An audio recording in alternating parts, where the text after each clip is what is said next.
Hi friends, ಎಲ್ಲರಿಗೂ ಸುಸ್ವಾಗತ. ಇವತ್ತು ನಾನು ಬೂತಾಯಿ ಮೀನಿನಲ್ಲಿ ತುಂಬಾ ಖಾರವಾಗಿರುವಂಥ ಮಸಾಲ ರೆಸಿಪಿ ಮಾಡ್ತಾಯಿದ್ದೀನಿ. ಬನ್ನಿ ಆ ರೆಸಿಪಿ ಹೇಗಿದೆ ಅಂತ ನೋಡೋಣ.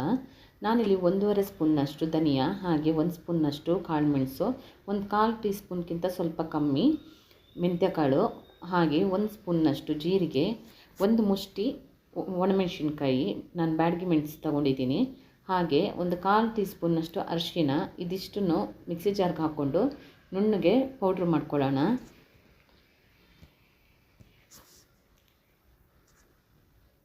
ನೋಡಿ, ಇಷ್ಟು ತರ್ತರಿಯಾಗಿ ನಾನು ಪೌಡ್ರ್ ಮಾಡ್ಕೊಂಡಿದ್ದೀನಿ. ಈಗ ಇದನ್ನು ಪಕ್ಕಕ್ಕೆ ಇಟ್ಕೊಂಡು ಒಂದು ಬೌಲ್ಗೆ ಒಂದು ಲಿಂಬೆ ಗಾತ್ರದಷ್ಟು ದೊಡ್ಡದು ಹುಣಸೆ ಹಣ್ಣನ್ನು ಹಾಕೋತಾ ಇದ್ದೀನಿ. ಲಿಂಬೆ ಗಾತ್ರಕ್ಕಿಂತ ಸ್ವಲ್ಪ ದೊಡ್ಡದಿದ್ದರೂ ಪರವಾಗಿಲ್ಲ, ಹುಳಿ ಹುಳಿಯಾಗಿ ಚೆನ್ನಾಗಿರುತ್ತೆ.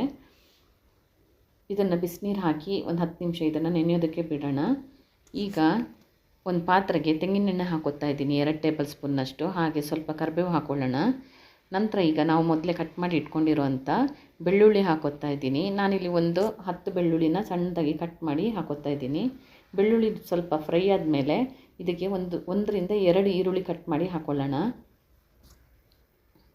ಇದನ್ನು ಒಂಚೂರು ಫ್ರೈ ಮಾಡ್ಕೋಬೇಕು. ಈಗ ಇದಕ್ಕೆ ಒಂದು 3 ಹಸಿಮೆಣಸಿನ್ಕಾಯಿ, ಹಾಗೆ 1 ಇಂಚಷ್ಟು ಶುಂಠಿನ ಕಟ್ ಮಾಡಿ ಹಾಕೋತಾ ಇದ್ದೀನಿ.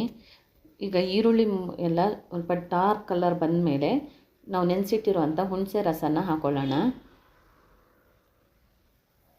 ಈಗ ಮತ್ತೆ ಅದಕ್ಕೆ ಹುಣಸೆ ಹಣ್ಣಿಗೆ ಸ್ವಲ್ಪ ನೀರು ಹಾಕ್ಕೊಂಡು ನಾನು ಹಾಕೋತಾ ಇದ್ದೀನಿ. ಈಗ ಇದಕ್ಕೆ ರುಚಿಗೆ ಬೇಕಾದಷ್ಟು ಉಪ್ಪು ಹಾಕಿ ಇದನ್ನು ಕುದಿಯೋದಕ್ಕೆ ಇಡೋಣ.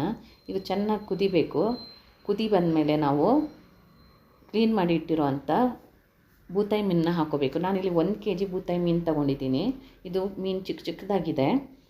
ಇದನ್ನು ನಾನು ಆ ಹುಣಸೆ ರಸದಲ್ಲಿ ಹಾಕಿಡ್ತೀನಿ.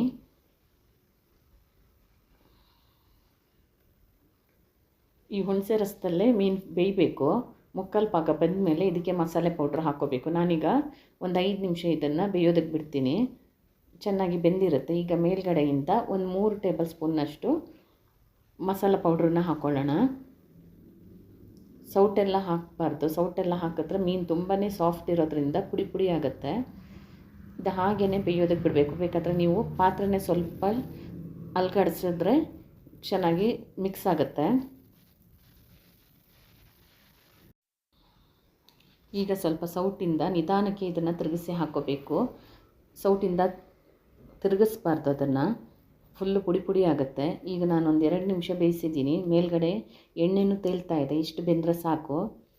ಈಗ ಬೂತಾಯಿ ಮೀನಿನ ಮಸಾಲ ರೆಸಿಪಿ ರೆಡಿಯಾಗಿದೆ. ಇದನ್ನು ಅನ್ನ ಅಥವಾ ಇಡ್ಲಿ ಜೊತೆ ಸರ್ವ್ ಮಾಡ್ಬೋದು. ತುಂಬಾ ಟೇಸ್ಟಿಯಾಗಿರುತ್ತೆ. ನೀವು ಒಂದ್ಸಲ ಟ್ರೈ ಮಾಡಿ. Thank you for watching.